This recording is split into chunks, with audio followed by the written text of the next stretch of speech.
From President Trump has drawn a new strategic map from Greenland to the Gulf of America to the Panama Canal and its surrounding countries. At the Department of War, we call this strategic map the Greater North America.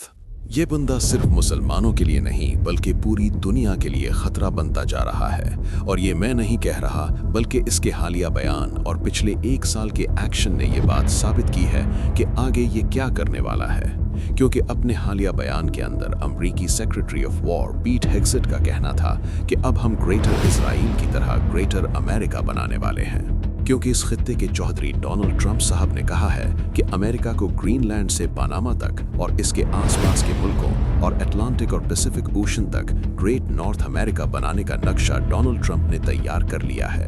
और याद रहे कि ये बयान उस वक्त दिया गया है जब वेनेजुएला के सदर को उठाकर गैर कानूनी तौर पर इसकी हुकूमत पर कब्जा करने के बाद क्यूबा की ऑयल सप्लाई कट करके इस पर भी हमले की तैयारियां की जा रही हैं। जी हाँ, आपने सही सुना, ग्रेटर नॉर्थ अमेरिका, यानी जैसी कॉलोनियलिज्म वाली सोच आज से सैकड़ों साल पहले हुआ करती थी कि ताकतवर अपनी ताकत के नशे में खुद को greater president of America of all time और हमेशा खुद को याद रखे जाने के लिए अजीबो आउल फाउल बकना शुरू कर दिया। और भाई जाहिर है कि जिसके साथ दोस्ती होगी तो इसकी सोहबत का असर भी तो होगा। वही डिक्टेटर वाली और जालिमाना सोच इसके अंदर भी ट्रांसफर हो गई है इसके बेस्ट फ्रेंड की तरफ से। एक इसका बेस्ट फ्रेंड है जो कि ग्रेटर इजराइल बनाकर अपने से कमजोर मुल्कों पर हमला करके इन पर जबरदस्ती कब्जा करना चाहता है, तो दूसरा अपने पूरे के पूरे खित्ते पर हर उस मुल्क पर जो कि कमजोर हालत के अंदर मौजूद है इससे लड़ने के काबिल नहीं है। और वैसे तो ये लोग अमन की बात करते हैं कि हम दुनिया के अंदर अमन कायम कर रहे हैं, और डोनाल्ड ट्रंप तो इक़्तिदार के अंदर भी ये कहकर आया था कि पराई जंगों के अंदर अमरीकी टैक्स पेयर का पैसा बर्बाद नहीं होगा। पर हकीकत ये है कि अपनी टर्म के अंदर जितने हमले आसपास के मुल्कों पर इस बंदे ने किए हैं शायद ही किसी और प्रेसिडेंट ने कभी किए हों। इस वक्त भी इन लोगों ने ईरान पर हमला किया हुआ है और मीडिया पर आकर ट्रंप और इसका ये सिक्योरिटी ऑफ वॉर पीट हेग्सेट ये धमकियां ऐसे देता है जैसे कोई किसी मुल्क का ऑफिशियल रिप्रेजेंटेटिव ना हो बल्कि कोई दहशतगर्द बात कर रहा हो। मतलब हम ये कर देंगे, हम तबाह कर देंगे, हम फलां चीज को तबाह कर देंगे, हम फलां सिविलियन इंफ्रास्ट्रक्चर को तबाह कर देंगे, हमने वो उड़ा दिया, हमने वो तबाह कर दिया, बिना ये सोचे कि इसकी वजह से कितने सिविलियन और कितने बेगुनाह लोग मारे जा रहे हैं। Bunker.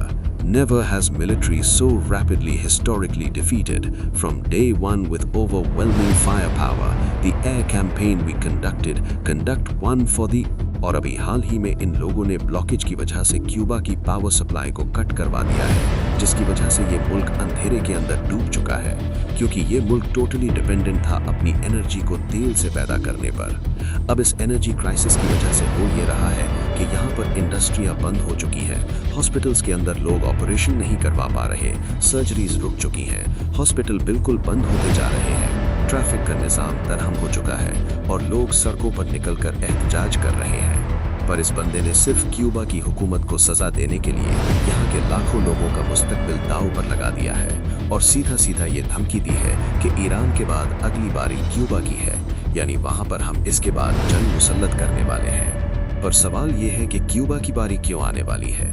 देखिए, अमेरिका ने आज से नहीं बल्कि साल 1960 से क्यूबा पर पाबंदी लगा रखी है कि इसके इत्तेहादी ना इसको ऑयल बेच सकते हैं ना इसके साथ ट्रेड कर सकते हैं। पर सबसे अहम बात यह है कि ये मुल्क ईरान की तरह अभी तक सर्वाइव इसलिए कर रहा था क्योंकि क्यूबा खुद अपना थोड़ा सा तेल पैदा करता है, तकरीबन अपनी 40% डिमांड को तो खुद ही पूरा करता है, उसके अलावा बाकी इंपोर्ट करता है। और सबसे ज्यादा जिस मुल्क से वो तेल इंपोर्ट करता था उस मुल्क का नाम था वेनेजुएला, जिसके सदर को हाल ही में अमेरिका उठाकर अपने साथ ले गया है। और क्यूबा वेनेजुएला से तकरीबन अपना 50 से 60% ऑयल इंपोर्ट करता था। वो क्यूबा से सस्ता तेल लेता और बदले में अपने डॉक्टर्स की सर्विस दिया करता था, जो कि तेल के बदले में होती थी, यानी कोई पेमेंट नहीं करना पड़ती थी।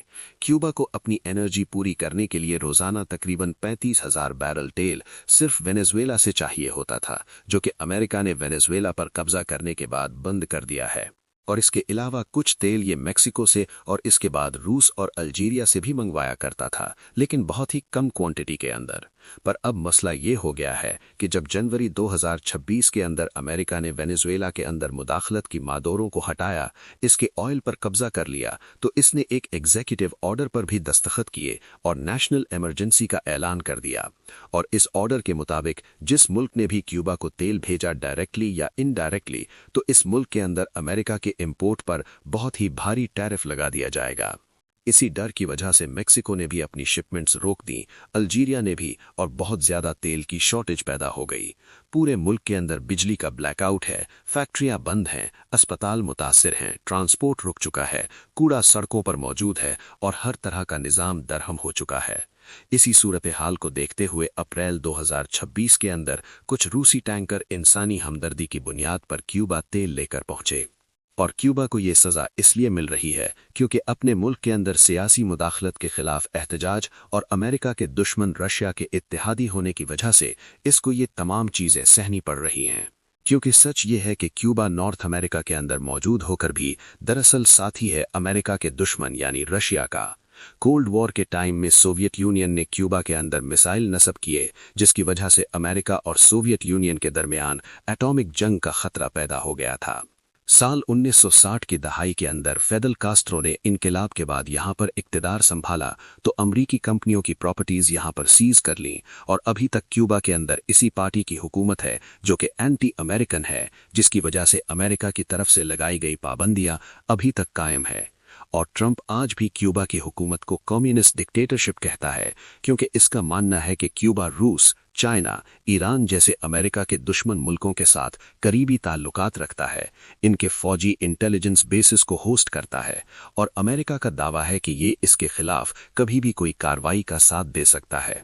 इसी वजह से ऑयल ब्लॉकेड लगाकर प्रेशराइज करके ये रिजीम चेंज की हुकूमत की तब्दीली चाहते हैं और इनका हदफ क्यूबा के लोगों को आज़ादी दिलाना है क्योंकि इनके मुताबिक वहां पर भी जमहूरियत खतरे में है। क्योंकि आज भी क्यूबा के अंदर फेडल कास्ट्रो की पार्टी की हुकूमत है और ये बंदा वहां का प्रेसिडेंट है जो कि सरेंडर करने को तैयार नहीं है। और बिल्कुल इसी तरह से इस बंदे ट्रंप ने पनामा कनाल को भी डायरेक्ट वापस लेने का दावा किया है जो कि पनामा मुल्क का हिस्सा है और इंतहाई अहम समुद्री रास्ता है। ये रास्ता इतना अहम है कि बहरी जहाज़ों को पूरे नॉर्थ अमेरिका का चक्कर काटने की बजाय डायरेक्ट अटलांटिक या पैसिफिक ओशन तक जाने का शॉर्टकट रास्ता मिलता है। तकरीबन 14,000 जहाज़ सालाना यहाँ से गुजरते हैं और अमेरिका का तकरीबन 40% कंटेनर ट्रैफिक इसी से गुजरता है। इसके अलावा अमेरिका की नेवी के लिए भी ये रास्ता बहुत ही अहम है। और आपको बताता चलूं कि अमेरिका ने ही पनामा के साथ मिलकर इसको 1999 के अंदर बनाया था, जब से कोलंबिया से ये मुल्क आज़ाद हुआ था। ये रास्ता तकरीबन 82 किलोमीटर लंबा है, जिसको अब बगैर किसी वजह के ये कब्जाने की बात कर रहा है। हालांकि अमेरिका ने पनामा को ये उस वक्त दे दिया था, ये उसका हिस्सा मुस्तकिल तौर पर बन गया था। और अभी कुछ ही अरसा पहले आप जानते हैं कि इसने अपने हमसाया कनाडा के बारे में कहा था कि अगर ये हमारी 51 स्टेट बन जाए तो इसको टैरिफ माफ कर दिया जाएगा। इसके बाद हमने देखा था कि कनाडा की तरफ से शदीद गुस्से और नफरत का रद्द अमल आया था और इस मुल्क के अंदर एहतजाज भी बहुत ज्यादा शिद्दत से हुए थे। और इसी बंदे की इस स्टेटमेंट की वजह से कनाडा के साथ इनके ताल्लुकात इंतहाई खराब हो गए और ये चाइना के करीब हो गया। और यही वजह है कि इसने ईरान वॉर पर भी अपने इत्तेहादियों के साथ मिलकर ट्रंप का कोई साथ नहीं दिया। इसके अलावा अमेरिका के इत्तेहाद से दूर होने की कनाडा की एक और वजह भी है जो कि ग्रीनलैंड और इसके अलावा यूक्रेन का मामला भी है। ट्रंप के कनाडा के बारे में इस तरह के बयान के बाद यहाँ के लोगों ने सवाल करना शुरू किया कि आज के जमहूरी मुल्क के बारे में वो इस तरह की बातें कैसे कर सकता है। क्या ये कोई डिक्टेटर है या कोई बादशाह?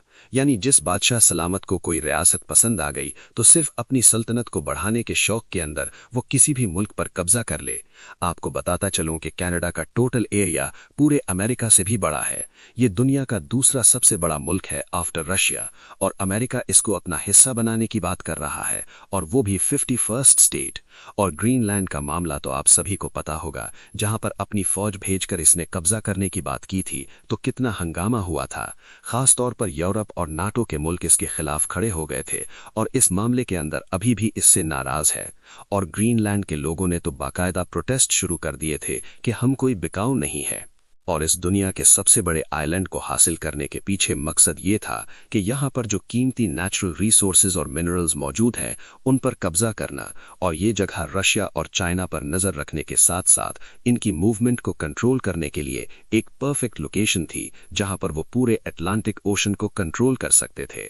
और तीसरा, इसको हासिल करने का मकसद ये था कि कभी मुस्तकबिल के अंदर अमेरिका पर किसी रॉकेट से या मिसाइल से हमला होता है तो ग्रीनलैंड के राफे के अंदर इसको तबाह करके जमीन पर गिरा दिया जाए। और इस तमाम मामले पर एक डिटेल वीडियो में पहले ही बना चुका हूं। अब ग्रीनलैंड का मामला तो बाद की बात है, इससे पहले यूक्रेन के मामले को लेकर यूरोप पहले इनसिक्योर था कि जिस तरह से यूक्रेन को रशिया के आगे करके इसकी मदद करने के बजाय सिर्फ हथियार देकर रशिया के सामने अकेला छोड़ दिया है, तो कल को अमेरिका इनके साथ भी यही सलूक कर सकता है। और फिर इसी इनसिक्योरिटी के बाद जब ट्रंप ने ग्रीनलैंड को कब्जाने की धमकी दी तो इन तमाम मुल्कों को अपने सर्वाइवल का खतरा लग चुका है, और वो ये सोच रहे हैं कि कल को अगर हमारे किसी मुल्क पर अमेरिका ने कब्जा करने की बात कर दी तो हम कहां पर जाएंगे, क्योंकि रशिया से तो मदद मांग नहीं सकते, ना चाइना हमारा साथी है, ना रशिया और ना मिडल ईस्ट के बाकी मुल्क। इसीलिए हमने देखा कि ईरान वॉर पर, ईरान जंग पर ये सब मुल्क न्यूट्रल हो चुके हैं कि ये हमारी जंग नहीं, अपना गंद खुद साफ करो।